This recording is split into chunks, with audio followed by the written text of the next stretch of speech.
వైపు చూద్దాం, బాగా వినాలి.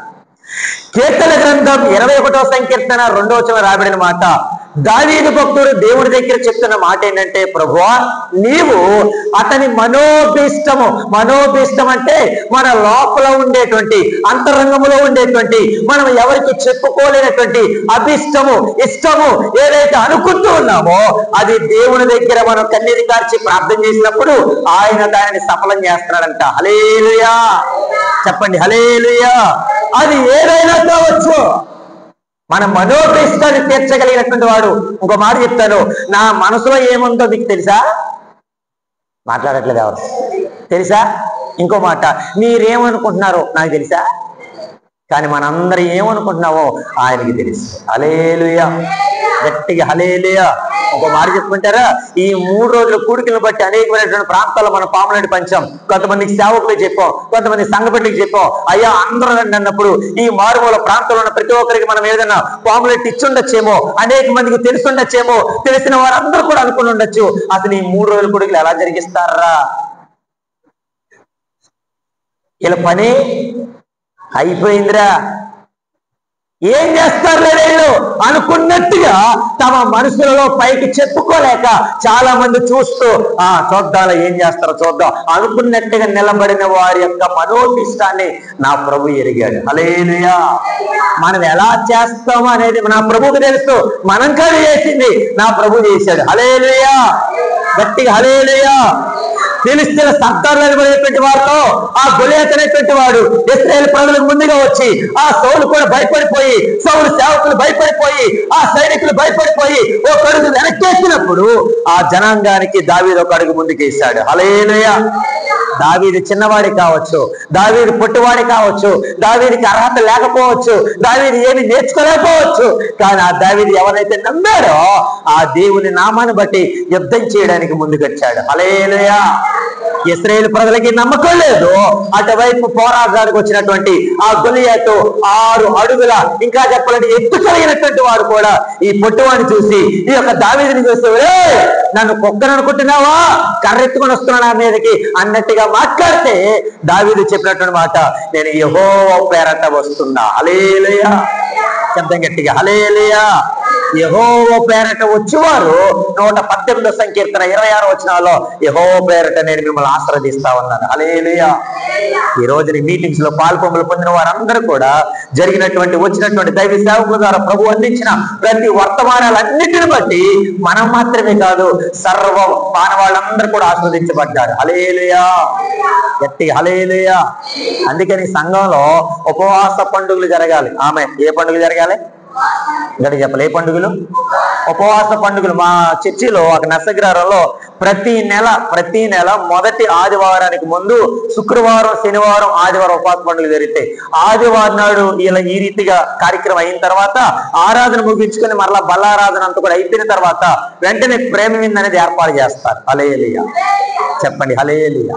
ఎందుకు ఈ మాట చెప్తానంటే, ఎప్పుడైతే ప్రభువు మనకి ఇచ్చినటువంటి ప్రతి నూతన నెలలలో ఉపవాసం ఉండి దేవుని దగ్గర ప్రార్థన చేసినప్పుడు ప్రభు ఆ నెలంతా మనకు కాపాడతాడండి. హల్లెలూయా, హల్లెలూయా. ఒక నెల రోజులకి కరెంటు బిల్లు పెరిగింది అనుకోండి, కరెంటు బిల్లు రాగానే వెంటనే గుండెలు రాయి పడిపోద్దాయి. ఈ బాబాయ్ మొన్న నెలకి ఈ నెలకి 100 రూపాయలు పెరిగిపోయిందిరా. ఏం పెరిగింది? ఈ 100 రూపాయలు మరలా సంపాదించడానికి ఇంకొక గంట సేపు ఎక్స్ట్రా పని చేద్దాలే అని ఆ ఇంటి యజమానులు కష్టపడుతున్న విధానాన్ని బట్టి అర్థం చేసుకున్న వాళ్ళు కరెంటు బిల్లు తగ్గిస్తారు. హల్లెలూయా, చెప్పండి హల్లెలూయా. కొంతమంది ఉంటారు, ఫ్రిడ్జ్ ఉండకూడదా, వాషింగ్ మిషన్ ఉండకూడదా, టీవీ ఆడకూడదా, అది ఆడకూడదా, ఇది ఆడకూడదా అని చాలా వరకు అన్ని వాడేస్తారు. చివరికి కరెంటు బిల్లు చూసిన తర్వాత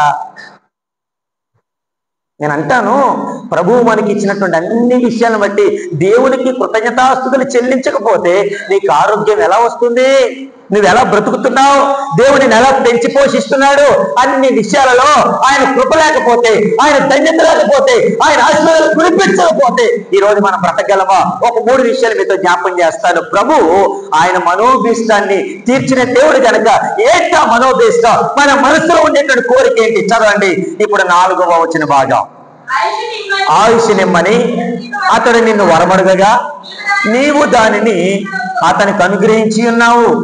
సదాకాలము నిలుచు దీర్ఘాయువు నీవు దయచేసి ఉన్నావు. దేవునికి స్తోత్రం.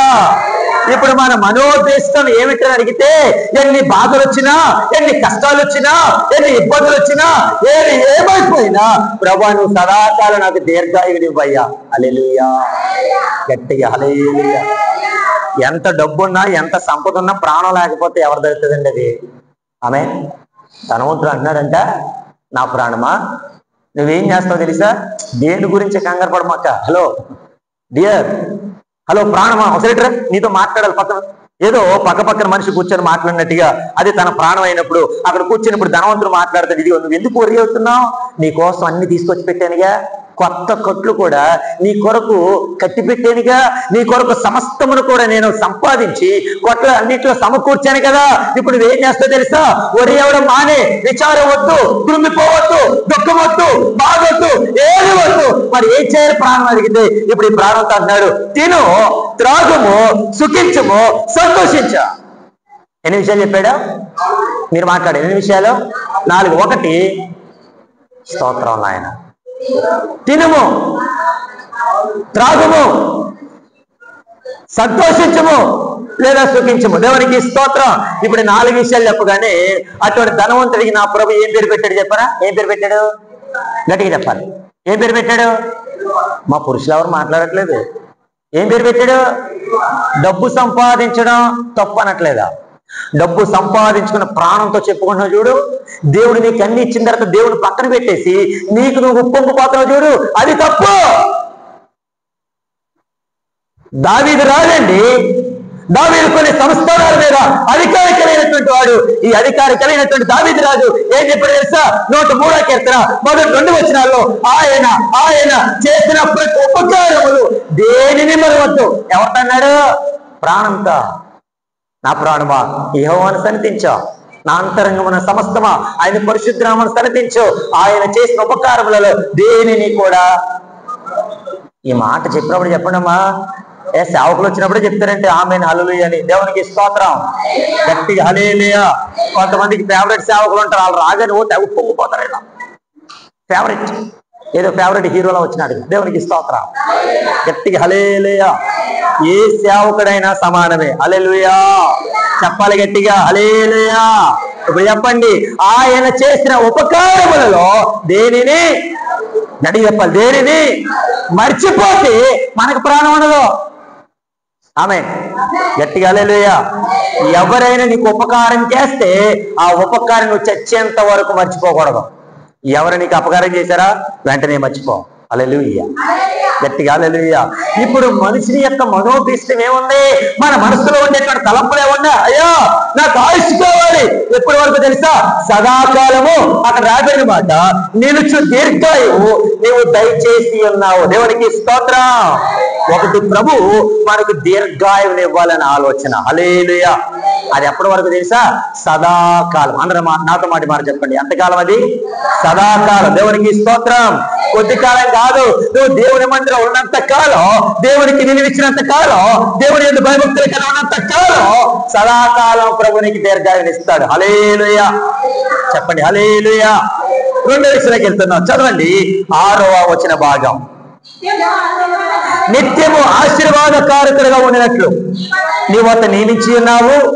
నీ సన్నిధిని సంతోషముతో అతన్ని ఉల్లసింపజేసి ఉన్నావు. దేవుడికి స్తోత్రం. ఇప్పుడు ఉల్లాసం ఎక్కడంట? స్తోత్రం నాయన. ఉల్లాసం ఎక్కడ? స్తోత్రం. ఆయన సన్నిధిలో. అమ్మ మాట్లాడండి అమ్మా. ఎక్కడ? గట్టిగా ఎక్కడ? ఫర్ ఎగ్జాంపుల్ మా పెళ్లి రోజు అనుకుందాం. మా పాస్టర్ గారిది మాది పెళ్లి రోజు అనుకుందాం. దేవుని సందులో లేకుండా చుట్టాలందరూ వచ్చారని చెప్పేసి దేవునికి విలువకుండా ప్రార్థన కూడా ఏర్పాటు చేసుకోకుండా దేవునికి ఎంత మాత్రం కూడా భయం భక్తి లేకుండా ఏముందిలే మా చుట్టాలందరూ వచ్చారే కదా కాసేపు ప్రార్థన మానేస్తే ఏమైందిలే అని చెప్పేసి మేమిద్దరం కూడా చాలా సంతోషంగా మా కుటుంబీకులందరితో లేదంటే ఫ్రెండ్స్ అందరితో కలిసి ఉన్నాం అనుకోండి, దేవుడు హర్షిస్తాడా? మాట్లాడాలి. దేవుడు హర్షిస్తాడా? లేదు. దేవునికి స్తోత్రం. ఇప్పుడు ఆయన సన్నిధిలో దొరికేటువంటి సంపూర్ణ సంతోషం ప్రభు మనకి ఇస్తున్నాడు. హల్లెలూయా. బయట కాని సంతోషం, దేవుని సన్నిధిలో సంతోషం. హల్లెలూయా, గట్టిగా హల్లెలూయా. ఒకటి ప్రభు మనకు సదాకాలం నిలిచేటువంటి దీర్ఘాయువుని ఇస్తూ ఉన్నాడు. రెండోది అంటున్నాడు, ఆయన కోరుకున్నటువంటి మనోభీష్టం ఏంటంటే నిత్యము ఆశీర్వాద కారకుడిగా ఉండినట్లు నువ్వు అతన్ని నియమించి ఉన్నావు. నీ సన్నిధిని సంతోషముతో అతన్ని ఉల్లసింపజేసి ఉన్నావు. దేవునికి స్తోత్రం. అందరూ కూడా తుఫాను తీవ్రతను బట్టి అందరూ కూడా గుండెల్లో భయంతో లోపల ఉండిపోయి ఏం జరుగుతుంది ఏంటో అనేటువంటి ఆలోచనతో అలాగే ఉండిపోయారు. కానీ మనమైతే 5 పూటల ప్రభు సన్నిధానంలో ఉన్నాం. హల్లెలూయా, చెప్పండి గట్టిగా హల్లెలూయా. ఎందుకు దేవుడు ఎంత ఆనందం ఇచ్చాడో తెలుసా? ఆయన మందిరానికి వచ్చేటువంటి వారు అందరినీ చూసి సంతోషిస్తాడంటండి ఆయన. హల్లెలూయా, గట్టిగా హల్లెలూయా. ఆయన సన్నిధిలో అంతగా సంతోషం దొరుకుతున్నప్పుడు ఇంకెక్కడ వెతుక్కోగల సంతోషం? ఎక్కడైనా దొరుకుతుందా? కీర్తనకారుడు 11వ సంకీర్తన 16వ సంకీర్తన 11వ సెలవిచ్చిన మాట, నీ సన్నిధిని సంపూర్ణ సంతోషము కలదు. దేవునికి స్తోత్రం. ఆ సంపూర్ణ సంతోషాన్ని నువ్వు నేను కూడా పొందుకోవాలని ప్రభు మందిరానికి రమ్మంటున్నాడు. 84వ సంకీర్తన 2వ వచనంలో, నీ మందిర ఆవరణంలో చూడవలనని నా మనసు ఎంతో హర్షించుచున్నది. ఒక తండ్రి ఆ కోరావు తప్పిపోయినప్పుడు 250 మందిని ఏర్పాటు చేసుకుని బయటికి వెళ్ళిపోయినప్పుడు ఆ కుమారుడు తండ్రి నడిచిన అడుగుజాడల్లో నడవలేదు, ప్రభుకి ఇష్టమైన మార్గంలో నడిచారు. ఇప్పుడు వాళ్ళు చెప్తున్న మాట, యేసయ్యా నీ మందిర ఆవరణమును చూడాలని నా ప్రాణం ఎంతో ఆశపడుతుందయ్యా. దేవునికి స్తోత్రం, గట్టిగా హల్లెలూయా. ఎందుకంటే ఆయన సన్నిధిలో సంపూర్ణ సంతోషం. హల్లెలూయా. 3 విషయం చెప్పి నేను ముగిస్తాను. చదవండి 7వ వచన భాగం. ఏలయనగా రాజు యెహోవా యందు నమ్మిక ఉంచుచున్నాడు, సర్వోన్నతుని కృప చేత అతడు కదలకుండా నిలిచును. దేవునికి స్తోత్రం. 1 సదాకాలం నిలిచేటువంటి దీర్ఘాయువు, 2 ఆయన సన్నిధిలో సంపూర్ణ సంతోషం, 3 సర్వకృపానిధి దేవుడు మనం కదలకుండా కాపాడతాడంట. హల్లెలూయా, చెప్పండి హల్లెలూయా. సర్వోన్నతుడైనటువంటి దేవుడు. ఏ దేవుడైనా సరే చెప్పండి, ఏ దేవుడైనా సర్వోన్నతుడు. దేవునికి స్తోత్రం. నిన్ను నన్ను నియమించినటువంటి సృష్టించినటువంటి సృష్టికర్తైనటువంటి దేవుడు ఆ సర్వోన్నతుడు మన కొరకు ప్రాణం పెట్టాడు. హల్లెలూయా, గట్టిగా హల్లెలూయా. ఏ స్వార్థం లేని మనుషులు ఎవరైనా ఉన్నారా? స్వార్థం లేని మనుషులు ఎవరైనా ఉన్నారా? ఈవెన్ ఇక్కడ నుంచున్న నాకు కూడా స్వార్థమే. ఆమె గట్టిగా హల్లెలూయా. స్వార్థం లేనటువంటి మనుషుడు ఈ భూమి మీద ఎవ్వడూ లేడు. ఒకవేళ భర్తకి భార్య వాళ్ళిద్దరి మధ్య ఆలోచన చేయండి, ఇప్పుడు వాళ్ళిద్దరి మధ్యలో కూడా స్వార్థం ఉంటుంది. వారికి పుట్టినటువంటి పిల్లల మధ్య స్వార్థం. మీ పిల్లలని మీరు పొగడకుండా వేరే పిల్లలు పొగడండి, వెంటనే మీ పిల్లలు అంటారు, నన్ను ఎందుకు పొగడలేదు, ఆ పిల్లలు మెచ్చుకున్నావు నువ్వు. దేవునికి ఇస్తాం. చెప్పలేంటమ్మా హల్లెలూయా. మరి ఇంత స్వార్థపూరితమైనటువంటి మనసులతో కూడి ఉన్న మనకు సర్వోన్నతుని కృప మనల్ని కదలకుండా కాపాడుతుందని గల కారణం ఏంటి తెలుసా? ఆయన స్వార్థం లేనివాడు. హల్లెలూయా. ఆయన పక్షపాతం లేనివాడు. హల్లెలూయా. అందరిని ఒకేలా ప్రేమిస్తాడు. మనమే హల్లెలూయా.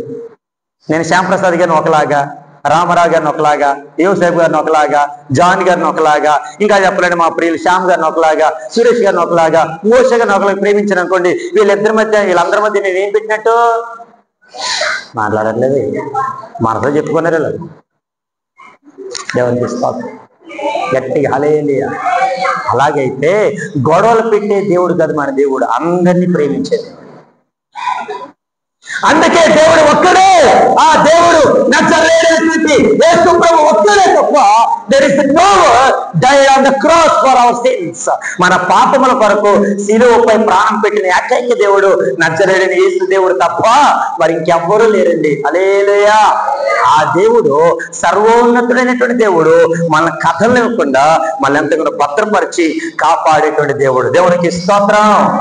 3 విషయాలు చెప్పుకున్నాం. ఒకటి స్తోత్రం ఉన్నాయి, ఒకటి హల్లెలూయా. హల్లెలూయా, చెప్పండి హల్లెలూయా. ఇప్పుడు చెప్పినటువంటి 3 మాటలు మనకు గుర్తులేవంటే మంగళవారం నుంచి ఇంచుమించు గురువారం వరకు జరిగిన సభల్లో ఏమి నేర్చుకున్నా చెప్పండి? ఎవరు లాస్ట్ నుంచి అంటున్నారు? హల్లెలూయా, చెప్పండి గట్టిగా హల్లెలూయా. 3 విషయాలు చెప్పుకున్నాం. మన మనోభీష్ట ఏదైతే ఉందో, ఒకటి మీరు అందరూ బ్రతకాలని ఆలోచన ఉందా లేదా? స్తోత్రం నాయన. అలా మీరు అందరు చూసే చూపును బట్టి అర్థమైంది ఏంటంటే, పాస్టర్ గారు ఏం బ్రతికితం లేనండి, ప్రార్థన చేసి ఇంటికి వెళ్ళిపోతాం. హల్లెలూయా, గట్టిగా హల్లెలూయా. అయ్యారు ఏముంది, మనకు కార్యక్రమం, నాకు వెళ్ళిపోవాలి, చీర మార్చుకోవాలి శుభ్రంగా, ఎక్కడికే శ్రీమంతానికి. హల్లెలూయా, గట్టిగా హల్లెలూయా. అక్కడికి వెళ్ళిపోవాలి పాస్టర్ గారు, త్వరగా ముగించండి. ఓకే, నేను కూడా ఇంటికి వెళ్ళిపోవాలి, త్వరగా ముగించాలి. మీరు చెప్పాలి. ఒకటి, సదాకాలం నిలిచేటువంటి దీర్ఘాయువు ప్రభు మనకి ఇస్తాడు. రెండు, మన జీవితాల్లో ఆయన ఇచ్చేటువంటి మరొక కృప ఏంటి తెలుసా? మనం అందరం అనుకున్నట్టుగా ఆయన సన్నిధిలో సంపూర్ణ సంతోషాన్ని ఇస్తాడు. మూడు, సర్వకృపానిదేగ దేవుడు మన కదలకుండా కాపాడే దేవుడు. దేవునికి స్తోత్రం. హాస్పిటల్కి వెళ్ళినంత మాత్రాన ఆరోగ్యం వాళ్ళు ఎవరో ఇస్తారండి యేసయ్య గారు? ఆరోగ్యం వాళ్ళు ఇస్తారా? ఆరోగ్యం వాళ్ళకి ఇక్కడ ఎందుకు మనం? ఆమె కాలు బాగోపోయినా ఈడ్చుకుంటూ ఎక్కడికి వెళ్తాం? మాట్లాడట్లేదు ఎవరో గట్టిగా. ఎక్కడికి వెళ్తాం? అక్కడికి వెళ్తాం. కానీ ఇక్కడికే కొంతమంది చెప్పే కారణాలు ఏంటి? పాస్టర్ మీకు ఏం తెలుసండి, జ్వరం అండి, నాకు ఎంత కాలిపోతుందో తెలుసా, మీరేం ప్రార్థనకి రాలేదని చెప్పి మైకులో తెగారి చేస్తారు మా గురించి. దేవునికి ఇష్టం గట్టిగా హల్లెలూయా. ఇప్పుడు కాలు ఈడ్చుకుంటూ వెళ్ళిపోయిన మాత్రాన్ని వెంటనే చూస్తారు డాక్టర్.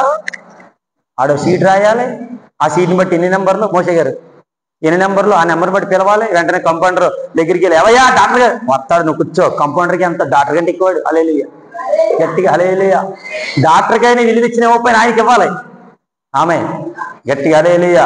నేను అంటాను, మన దేవుడు మనకి విలువిచ్చాడు కాబట్టి ఈ తుఫాను తీవ్రతను బట్టి కొంతమంది కొట్టుకుపోయినా, కొన్ని ఇళ్ళు కొట్టుకుపోయినా, ఎంతో మంది ఎన్నో రీతిలుగా బాధపడుతున్నా, మన బాధలన్నింటిలో ఆయన తన బాధను తీర్చుకున్నాడు. దేవునికి స్తోత్రం. మన బాధను తన బాధ అనుకున్నాడు. అందుకే మన సమాజంలో, మన ప్రాంతంలో, మన గ్రామాల్లో అద్భుతకరంగా, ఆశ్చర్యకరంగా ఈ 3 రోజుల సభలు కనుక జరిగించారు. దేవునికి స్తోత్రం.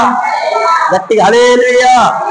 అసలు తల్లిగారు 5 రోజులు ఉపవాసం నేను ఉండలేనండి, నేను ఉండలేకపోయిన ఉపవాసం తల్లిగారు ఉన్నారు.